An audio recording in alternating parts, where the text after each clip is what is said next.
Nah, buat saya Kak Ibong ini sangat menarik karena kenapa? Dari generasi pertama, generasi kedua sampai ke Kak Ibong gitu generasi ketiga. Ini luar biasa. Tokoh semua.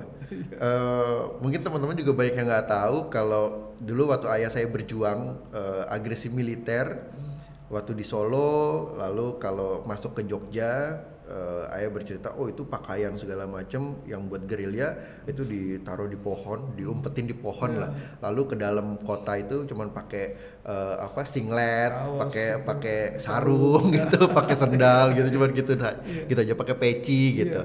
Dan kelompok barisan banteng dulu kalau waktu sudah pindah ke Solo kan sudah bukan barisan pelopor tapi barisan banteng.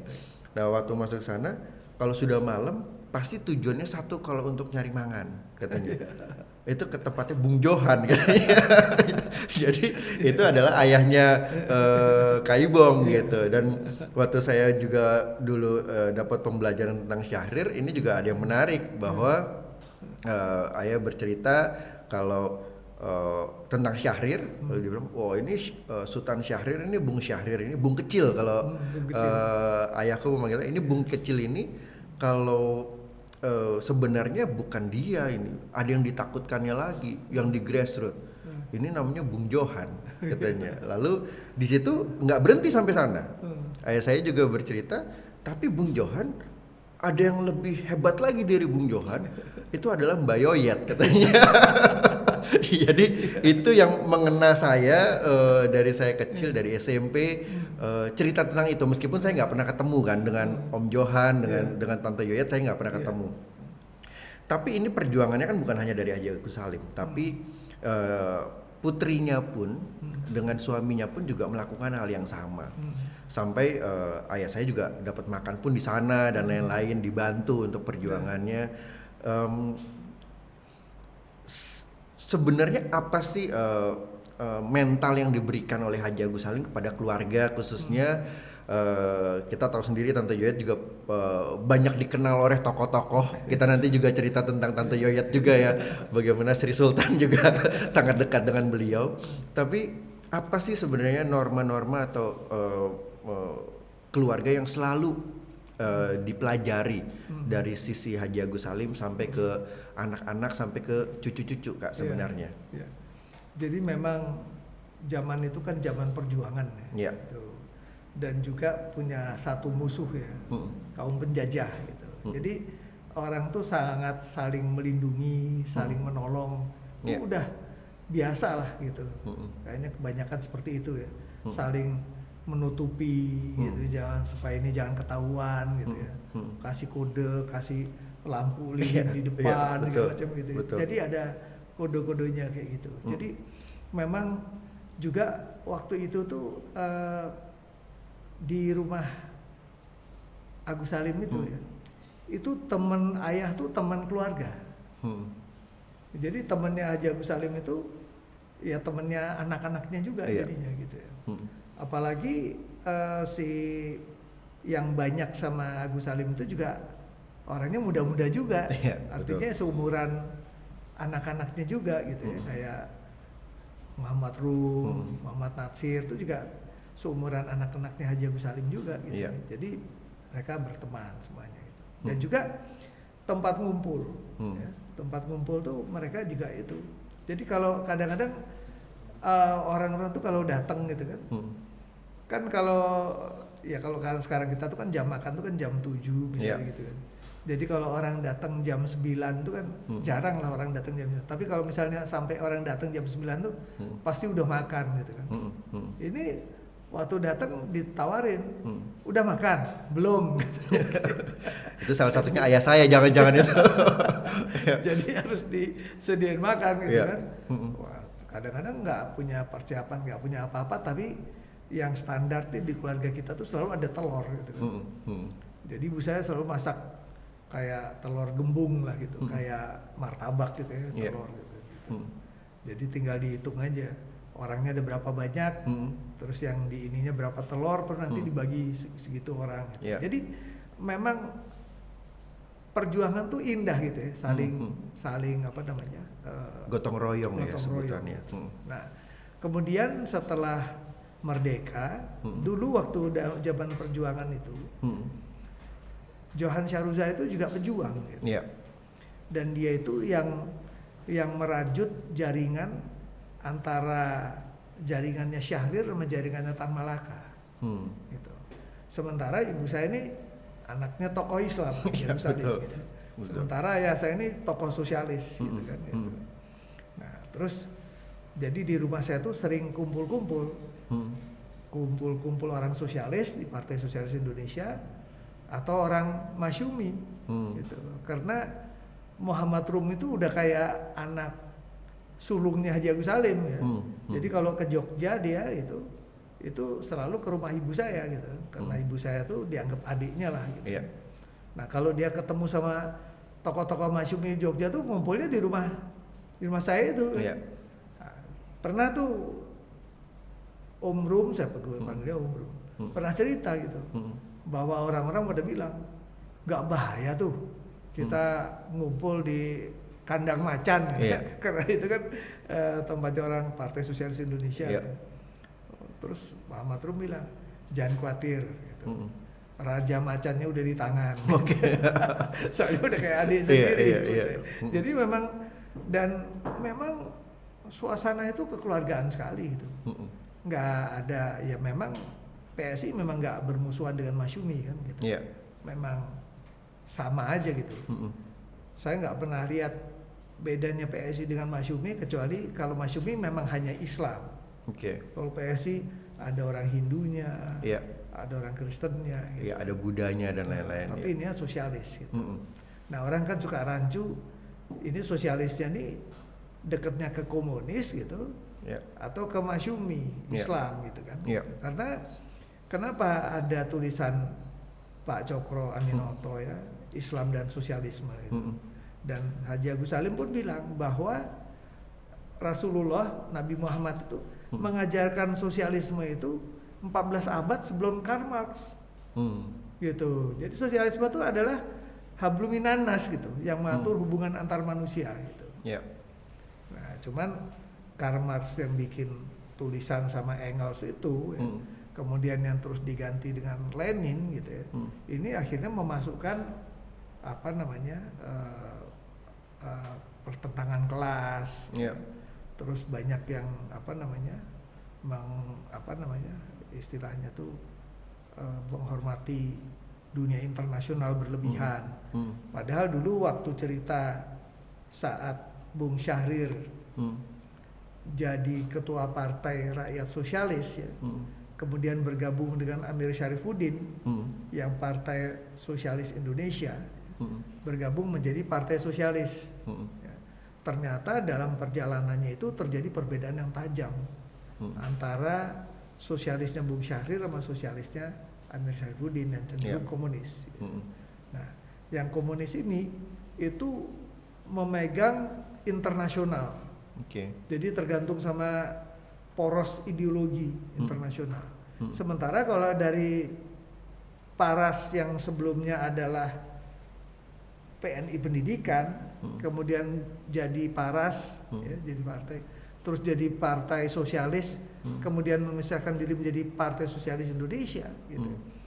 Itu maunya negara Indonesia itu dihormati sebagai negara yang bebas merdeka, jangan diganggu atas nama ideologi, nggak boleh diatur-atur oleh negara lain. Nah kalau komunis itu udah borderless dia, stateless. Gitu.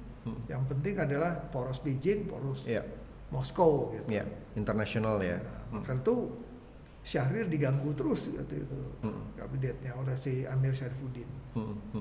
Gitu. Oke. Nah, kembali lagi ke kalau ayah kan memanggil ayahnya Kak Ibong kan dengan sebutan Bung John. Iya.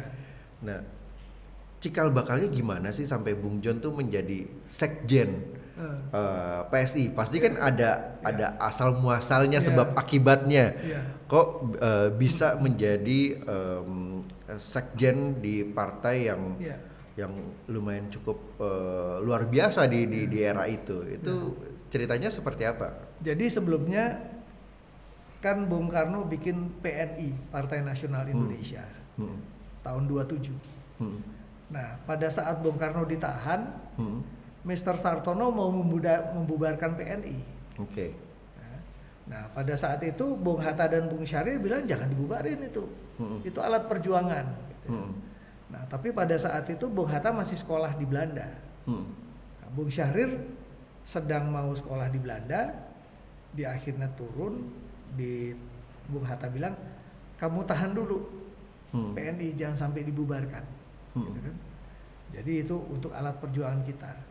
Jadi Bung Syahrir karena baru mau sekolah, Bung Hatta bilang, kamu balik dulu deh, tahan dulu. Ini saya bentar lagi lulus. Begitu saya lulus kita gantian. Saya balik, kamu kesini sekolah. Gitu. Nah terus waktu pas Bung Hatta selesai lulus, tapi waktu Bung Syahrir itu nggak sempet untuk mempertahankan PNI. Akhirnya PNI ini dilanjutkan, tapi dalam bentuk perkumpulan, jadi PNI Pendidikan. Oke, jadi bukan partai atau Pendidikan Nasional Indonesia. Gitu. Nah waktu pas Bung Hatta kembali, Bung Hatta jadi ketuanya, Johan Syahruza itu jadi sekretarisnya di PNI Pendidikan. Gitu, Oke. Nah, tapi itu kan perkumpulan. Setelah dia merdeka, Indonesia merdeka, ada keluar maklumat X ya untuk membentuk parlemen yang BPNIP. Kemudian ada pembentukan partai-partai. Nah, yang X PNI Pendidikan itu membentuk PARAS, Partai Rakyat Sosialis. Oke. Nah, di situ tapi terus ada Syahrir. Nah, Johan ini dari mudanya dia udah ikut berjuang, gitu ya. Dulu bahkan dia masih di Fakultas Hukum, ya, di ini Rehu School, NHS itu sempat di penjara gara-gara tulisannya kena pers delik. Gitu. Gitu. Nah, begitu dia bebas, dia sempat diuji di dalam penjara oleh profesornya itu. Dan lulus, tapi untuk melanjutkan dia harus menandatangani perjanjian tidak akan terjun ke politik. Nah, dia nggak mau gitu. Akhirnya dia nggak bisa melanjutkan sekolahnya gitu. Nah, dia jadilah pejuang bawah tanah itu, terus dia jadi full time dia di itunya gitu. Nah, tapi kalau diurut-urut Johan ini masih keponakannya Syahrir gitu. Dia ayahnya ibunya Johan itu anaknya bapaknya Syahrir. Oke. Gitu. Jadi ibunya Bung Johan ini kakak beradik dengan Sultan Syahrir, tapi satu bapak lain ibu. Oke. Jadi ibunya meninggal, terus ibunya jadi Ayahnya neneknya menikah, Bung Johan ini meninggal, terus kakeknya nikah lagi, terus melahirkan Syahrir diantaranya. Sehingga meskipun dia paman, beda umurnya cuma 3 tahun. Jadi Bung Syahrir kelahiran 1909, Bung Johan 1912.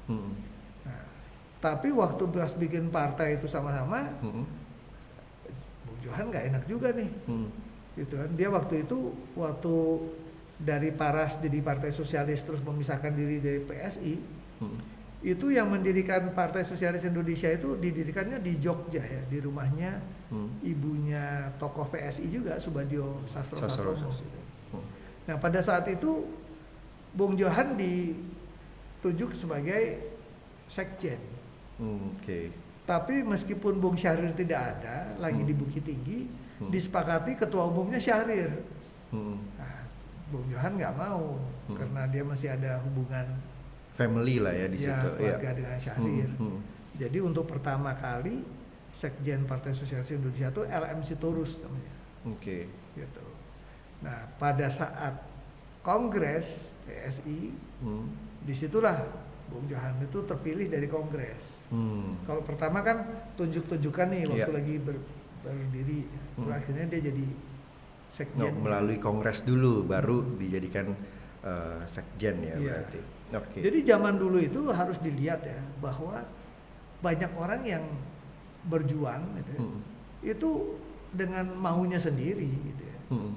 Yang terus kemudian sesudah jadi sukses segala macam gini-gini diurut-urut, oh ternyata musuh saudaranya ini musuh saudaranya, ya kan? Karena orangnya itu tapi aja tapi.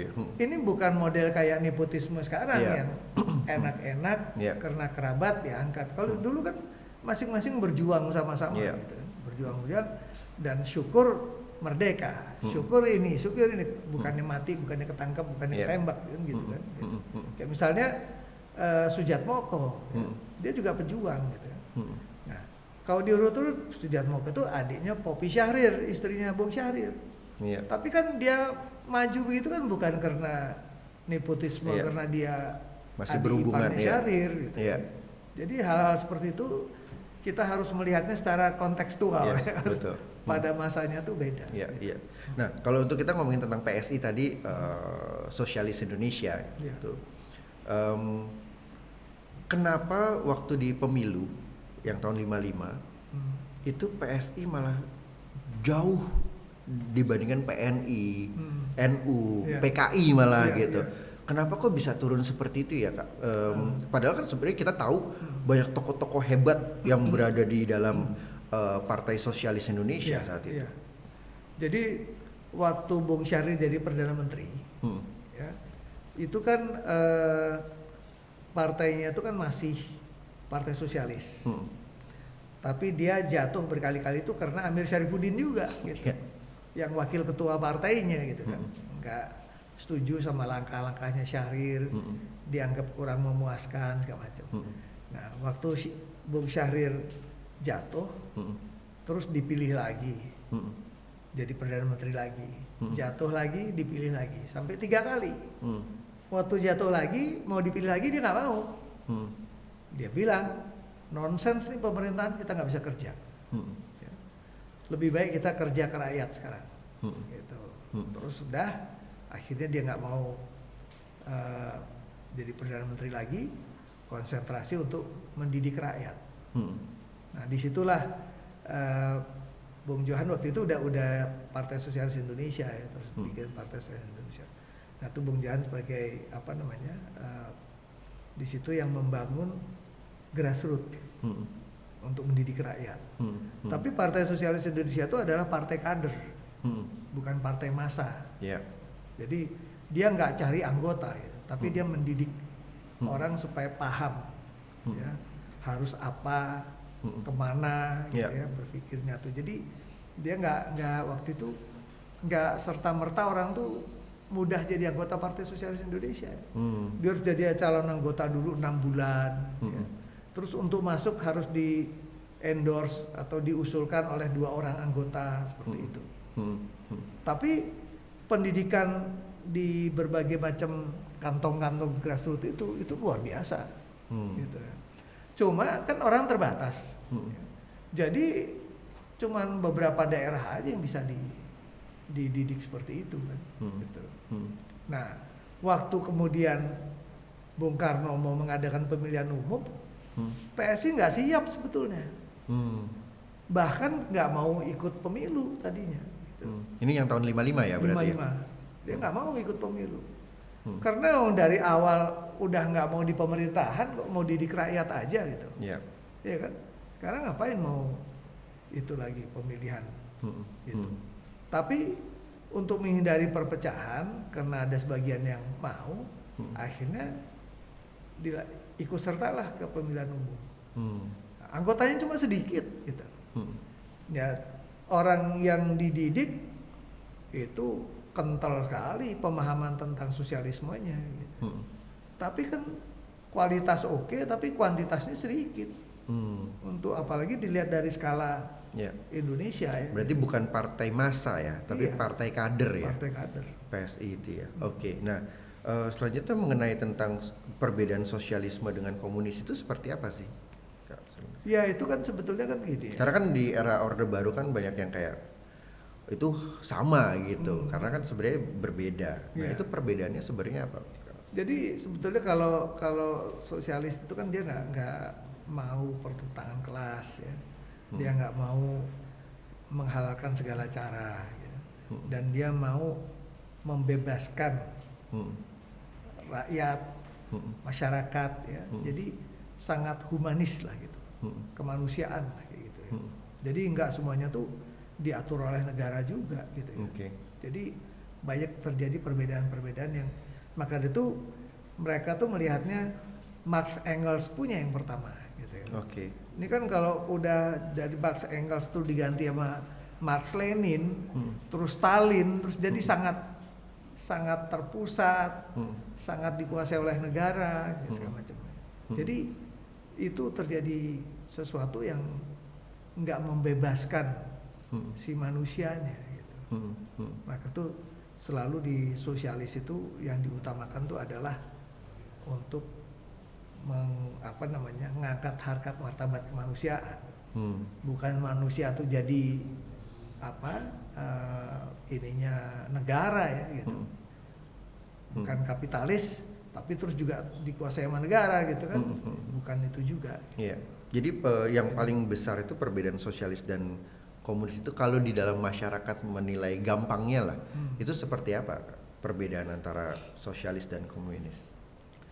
Yang sosialis itu beragama pasti. Ya kan? Kemudian dia tidak segala sesuatu tuh harus dilakukan dengan cara-cara yang etis. Ya, fatsun politik itu harus jadi pegangan. Oke. Kemudian juga dia tidak menghalalkan segala cara. Gitu ya. Dan dia mau negara ini dihormati sebagai negara yang berdaulat. Ya. Jadi nggak mau dia atas nama ideologi terus diatur-atur oleh situ. Oke. Lain halnya kalau misalnya kayak Haji Agus Salim. Dia menggunakan atas nama solidaritas Islam tapi untuk memerdekakan. Ya kan?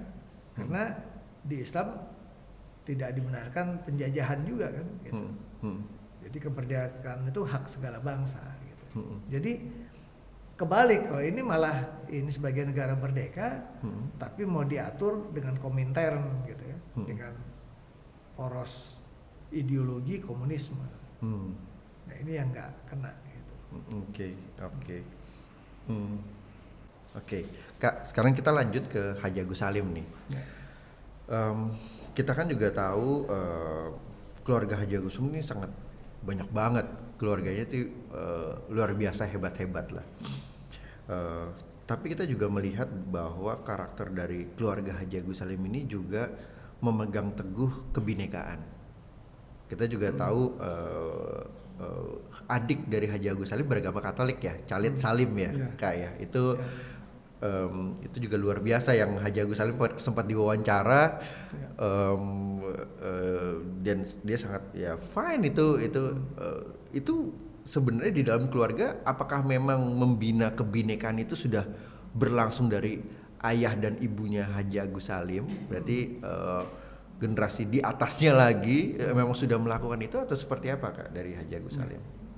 Baik, jadi sebetulnya kalau kita lihat ya dari perjalanan hidup Haji Agus Salim itu, dia kan mempertanyakan kebenaran, ya masuk akal apa enggak, gitu, kan, gitu. Jadi ada yang diimani, gitu ya, dipercaya, ya. Terus ada yang harus masuk akal juga, gitu. Karena ini adalah sunatullah, gitu kan. Jadi itu. Jadi prinsipnya oleh Haji Agus Salim itu adalah apa yang ada di hati. Jadi dikasih petunjuk, diberitahu, segala macam, tapi nggak ada paksaan. Gitu ya. Jadi ada masa-masanya. Waktu kecil ya diatur lah dengan cara menghadapi anak kecil harusnya bagaimana, ininya bagaimana gitu. Dalam perjalanannya itu ya silahkan untuk terbentur ini gitu ya. Tapi akhirnya menemukan kebenarannya sendiri. Gitu, ya.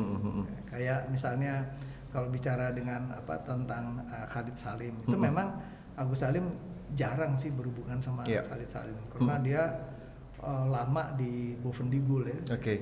Dan itu tadinya dia nggak percaya Tuhan gitu kan. Gitu. Waktu terus akhirnya dia percaya Tuhan, tapi karena di lingkungan Katolik dia jadi Katolik ya Haji Agus Salim ya alhamdulillah lah, daripada nggak percaya Tuhan, lebih baik dia percaya Tuhan. Gitu ya. Akhirnya tuh jadi kita diajarin tuh segala sesuatu tuh untuk memahami esensinya, apa yang utama, apa yang harus ini. Jadi kita nggak mau munafik atau dengan simbol-simbol segala macam, gitu ya. Dan nggak mau terjebak sama simbolisasi gitu ya. Nah, karena itu perlu juga saya jelaskan. Haji Agus Salim itu namanya Haji Agus Salim itu udah jadi nama Iya. beliau itu. Iya.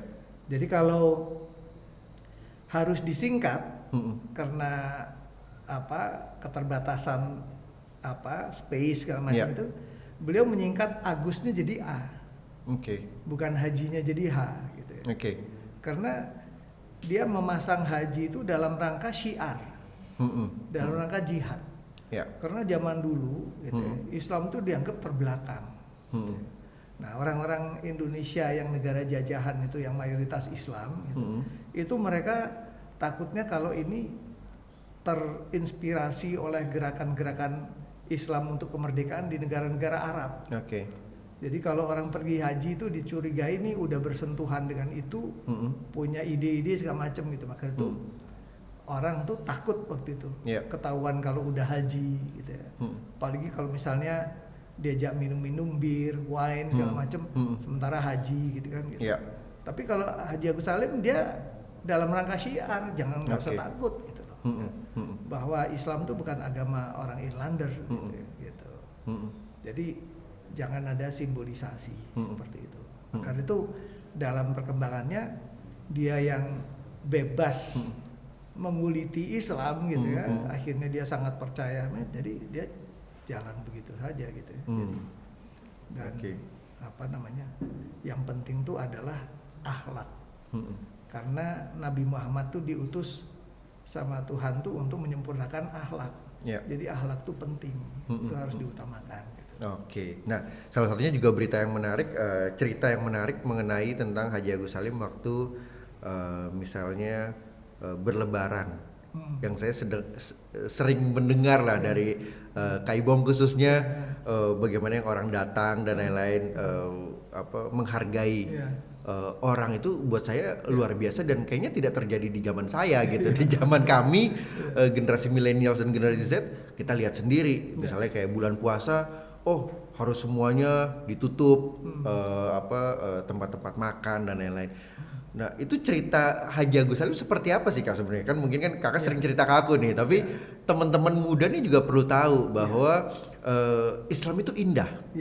Islam itu sebuah agama yang merekatkan, bukan memisahkan gitu. Jadi ceritanya seperti apa sih Kak? Itu mungkin bisa diceritakan. Jadi di Islam tuh ada hablum minannas, itu yang mengatur hubungan antar manusia horizontal, sama hablum minallah.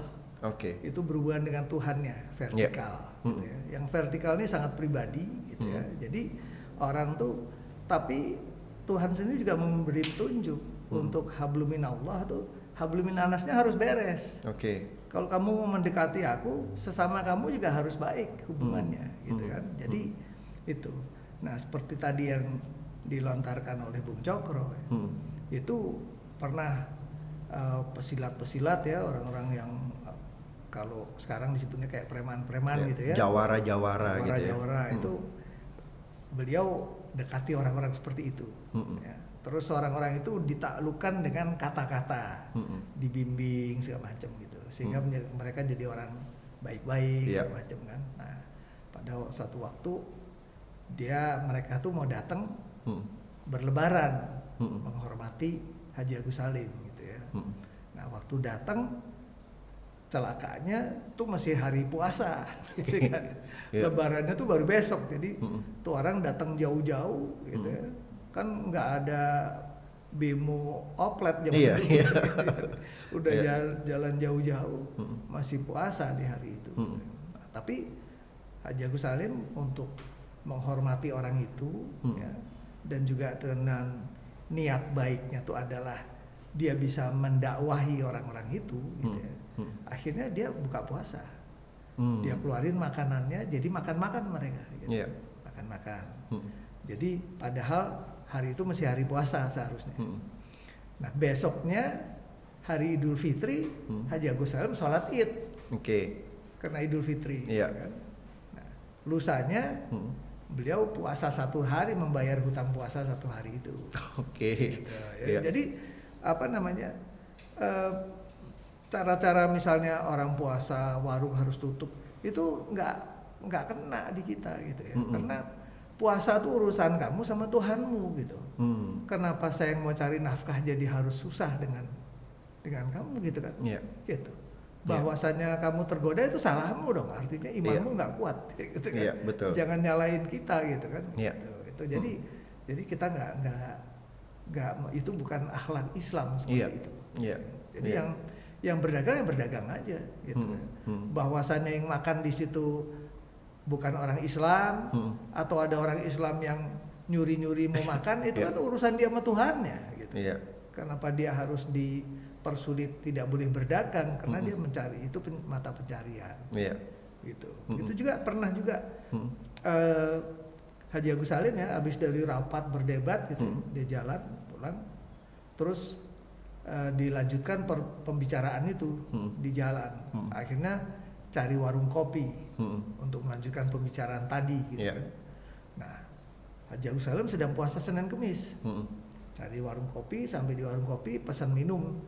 Padahal pesan minum, pesan pisang goreng, dia nggak ikut pesan gitu kan.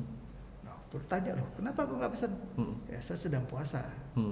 Wah mohon maaf Pak Haji gitu ya. Kok gitu kita nggak jadi deh lagi puasa. Dia bilang nggak usah dong. Kita tetap jadi gitu kan. Kita butuh tempat untuk berbicara. Tempatnya di sini. Ya kita harus membeli dagangan mereka. Bung kan tidak puasa, ya Bung lah yang membeli itu gitu. Sementara saya nggak puasa, saya puasa ya saya nggak bisa. Tapi kan paling tidak kita menempati kursinya kan kita membeli sesuatu lah ya. Gitu kan. Gitu. Iya tapi nggak enak nih gini-gini macam. Akhirnya dibilang ya kalau Anda Bung keberatan saya puasa ya saya buka puasa. Gitu. Gampang kan? Kalau saya puasa tuh Anda terganggu, ya udah saya buka puasa. Akhirnya dikembalikan begitu, malah justru orang itu bilang, nggak apa-apa deh Bung puasa aja deh gitu. Dia nggak mau kalau sampai Haji Agus Salim jadi membatalkan puasanya karena dia gitu. Jadi itu kan sangat elegan ya cara-cara begitu ya. Jadi orang yang makan minum ya nggak merasa bersalah dia makan minum di depan orang puasa gitu. Orang suka beda ya kalau misalnya kita sedang terdampar di mana gitu ya. Saya punya makanan minuman, Bung Cokro nggak punya. Nah kalau saya makan minum sendiri itu nggak enak lah sama Bung Cokro, karena kita terdampar.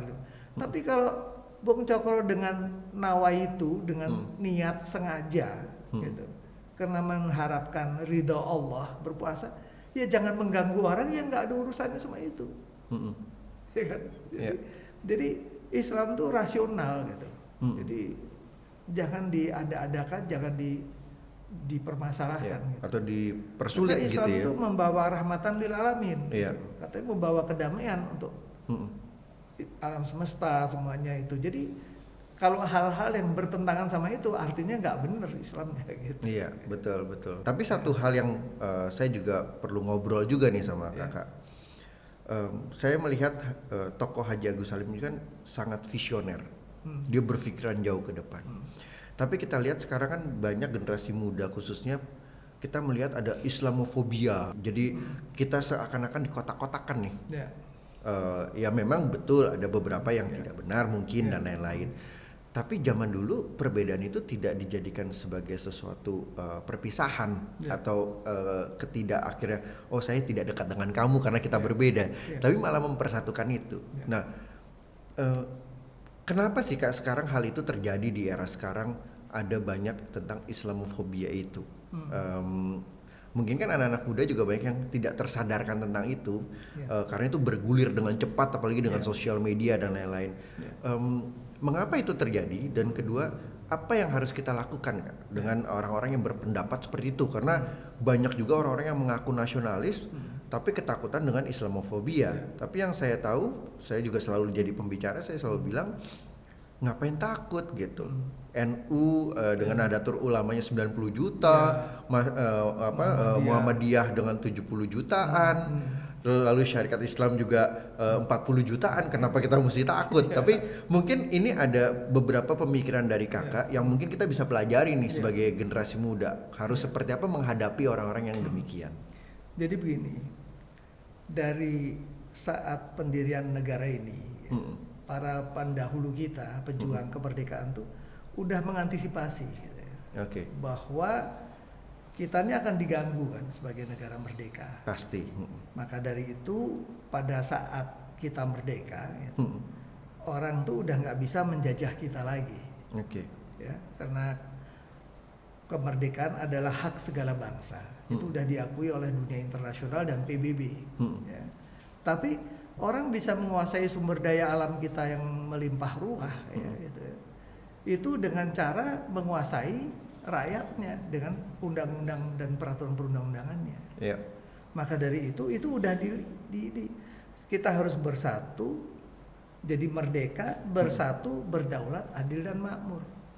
Jadi dalam hal perjalanan ke sini ini pasti banyak upaya-upaya untuk memecah belah, mengadu domba. Bahkan dulu Bung Karno dalam satu pidatonya udah bilang, gitu. Zaman saya tuh lebih mudah menghadapi penjajah. Zaman kalian akan menghadapi teman sendiri, bangsa sendiri, gitu ya. Dan yang bahaya itu justru bangsa sendiri yang mau jadi antek asing. Ini yang bahaya, gitu kan. Nah sekarang kalau kita bersatu, ya, kita bisa berdaulat.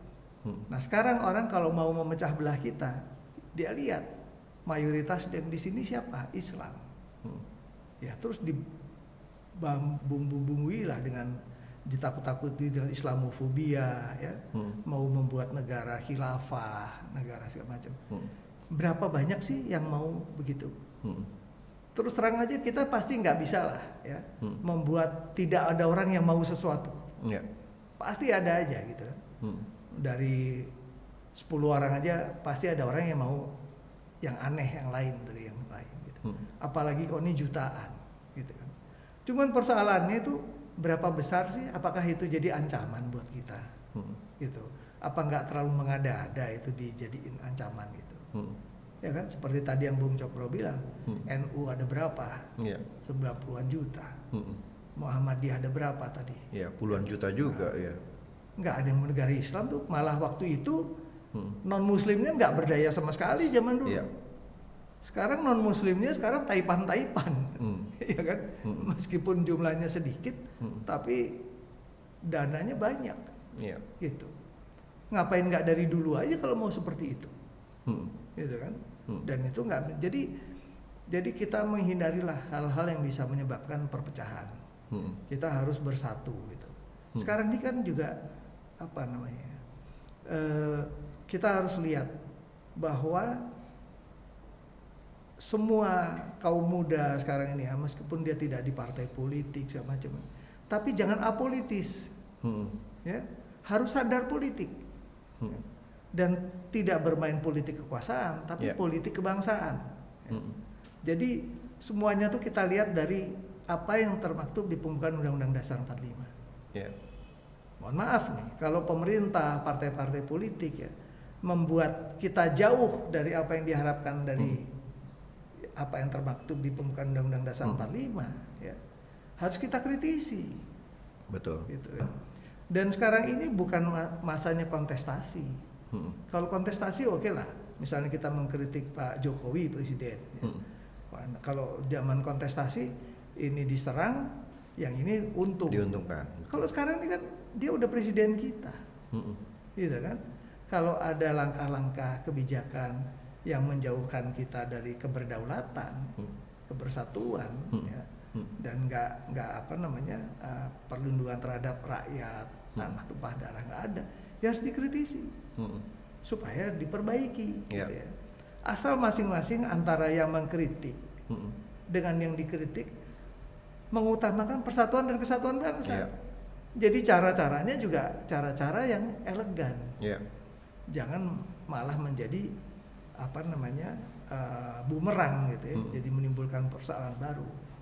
Jadi tetap kaum muda tuh harus kritis. Kenapa? Nanti itu yang bertanggung jawab dan mengalami kehidupan di sini tuh adalah generasi Bung Cokro. Iya, betul. Gitu. Jangan sampai nanti nggak peduli, itu urusan orang tua. Dulu Bung Karno, Bung Hatta waktu berjuang itu masih muda juga.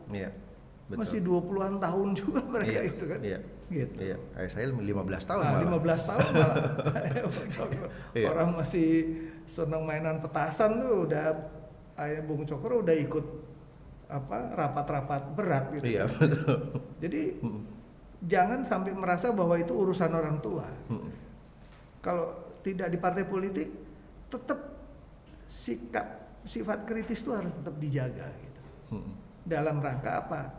Kita satu dari sedikit loh negara-negara yang merdeka hasil dari perjuangan sendiri. Iya. Lainnya Vietnam sama Iya. siapa lagi itu. Iya. Bukan negara yang Aljazair terakhir. yang kemerdekaannya diberi hadiah oleh si penjajah. Iya. Meskipun waktu itu kita udah dibilangin mau dimerdekakan, kita nggak mau kok, gitu. Iya. Kita duluan gitu loh. Iya. Dan kita pionir loh, Kak. Tahun 45 tuh kita Betul, pionir. Iya. Betul. Ya kan? Nah, kalau kemerdekaannya diberikan terus jadi boneka atau jadi negara persemakmuran. Iya, Commonwealth, Ya itu udah disiapkan semuanya. Iya. Iya kan? Ya, rules-nya juga harus mengikuti bos Kalau besarnya. kita karena nggak mau ikutin itu, kita rebut, ya memang kita nggak siap. Iya. Ya. Tapi jangan kita sebagai negara yang merdeka karena usaha sendiri sehingga segala sesuatunya belum disiapkan, kita mau mempersiapkan, tapi mempunyai mental bangsa terjajah seperti negara-negara yang merdekanya diberi hadiah. Iya. Diatur. Kita harus punya pride and dignity, harus punya kebanggaan. Iya. Di lain pihak rasa eman harus dijaga nih, gitu loh. Dapatnya dengan susah payah nih, pengorbanan orang banyak. Iya. Jadi harus ada sikap itu. Kita tuh perlu nilai-nilai kepahlawanan. Ya.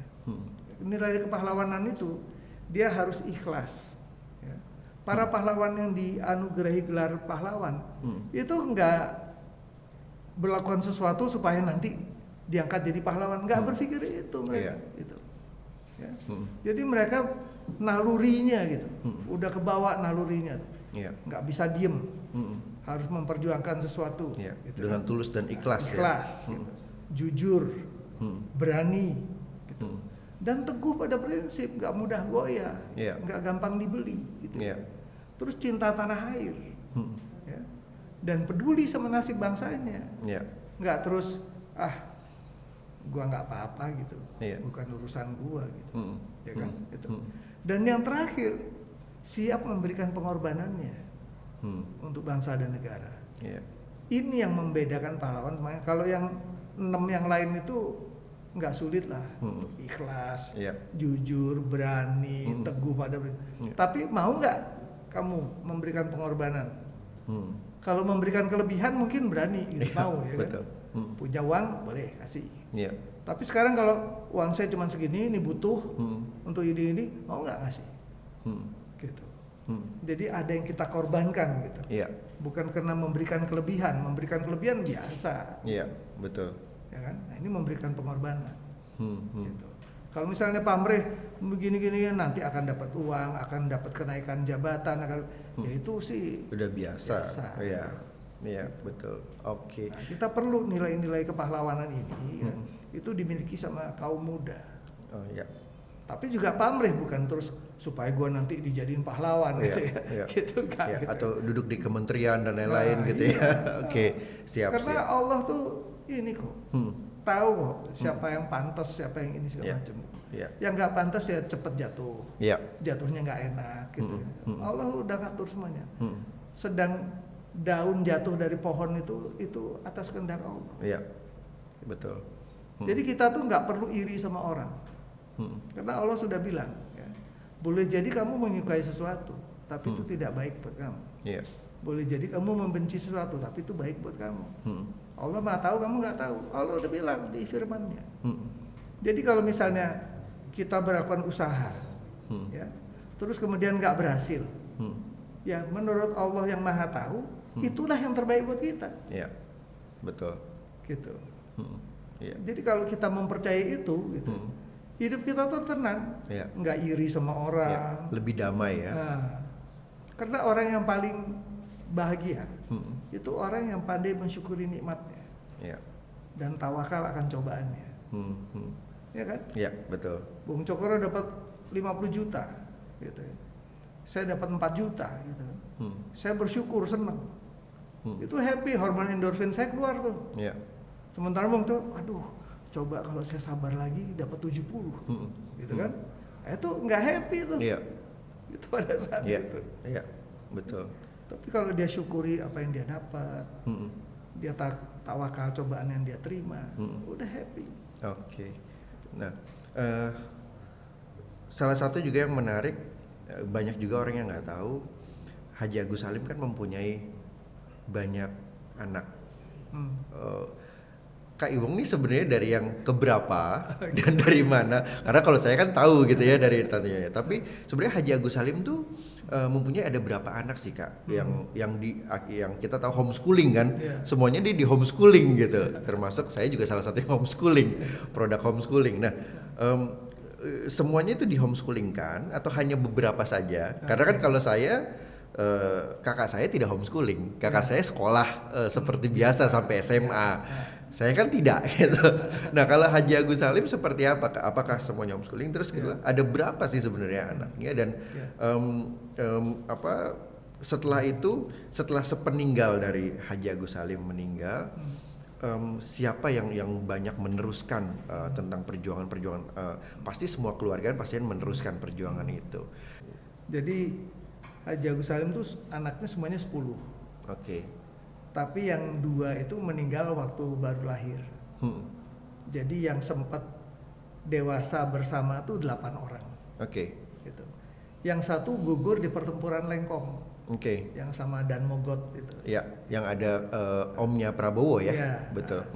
Subianto ya. Gitu. Jadi yang 1 itu gugur pada peristiwa Lengkong 25 Januari 46. Yang 2 meninggal pada saat lahir. Gitu. Jadi yang sempat hidup bersama, dewasa bersama, tua bersama itu ber-7. Oke. Nah, tapi yang dari 7 orang itu, anak yang paling kecil itu jaraknya cukup jauh sama kakak di atasnya.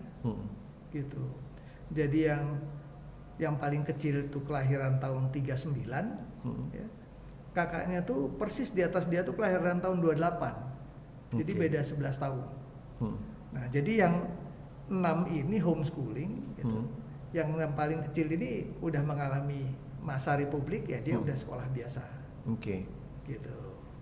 Jadi dari masa kecilnya, dan Agus Salim itu sangat ini bebas gitu. Dia lihat anaknya senang apa. Ya. Yang suka puisi, suka seni, sastra, kesana deh itu. Oke. Yang suka masak, suka ini segala macam ke situ. Yang suka matematik, suka ini. Jadi masing-masing tuh orang tuh dikembangkan sesuai dengan interestnya dan potensinya ya. Potensinya. Jadi itu yang penting bisa baca, bisa tulis, bisa berhitung. Oke, itu yang paling utama ya. Nah, karena Tante dari Yoyat itu sini, yang keberapa Kak? Ibu saya itu Yoyat anak ketiga. Oke. Jadi semua anaknya Haji Agus Salim itu disuruh nikah sama bukan orang Kutu Gadang. Oke. Jadi dulu waktu Haji Agus Salim itu mau menikah, gitu ya, itu zaman dulu itu bahwa dia harus kawin sama orang sekampung. Oke. Nikah orang sekampung. Tapi akibatnya jadi udah terlalu deket. Ini saudara, ini sepupu gitu. Akhirnya Agus Salim juga nikah sama sepupunya gitu. Nah, dia nggak mau terjadi yang nggak bagus gitu, karena terlalu dekat hubungan darah itu gitu ya. Jadi waktu itu Haji Agus Salim tuh sudah mengantisipasi itu. Dia diet pantang makan daging. Oke. Gitu. Jadi kayak vegetarian lah ya, gitu ya. Vegetarian. Bayangkan di negara rendang ya, dia anti daging. Gitu. Itu demi keselamatan keturunannya. Alhamdulillah keturunannya semuanya bagus. Nggak ada yang idiot atau apa gitu. Tapi sesudah itu dia bilang sama anaknya, kalian kawin deh keluar. Nah, maka itu anak pertama, anak kedua itu nikah sama orang Jawa. Ibu saya nomor 3 kebetulan nikah sama orang Kutu Gadang juga, gitu ya. Dan sebetulnya masih saudara juga tuh.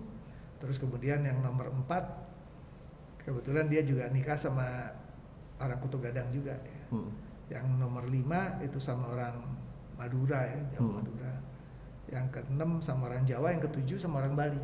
Oke. Gitu. Iya, iya, iya. Berarti memang ya ada kebinekaan lah ya dari berbeda-beda suku yang Pokoknya yang diambil itu yang terbaik. Iya. Gitu ya. Jadi jangan mempertahankan sesuatu yang punya risiko yang nggak baik gitu ya. Gitu.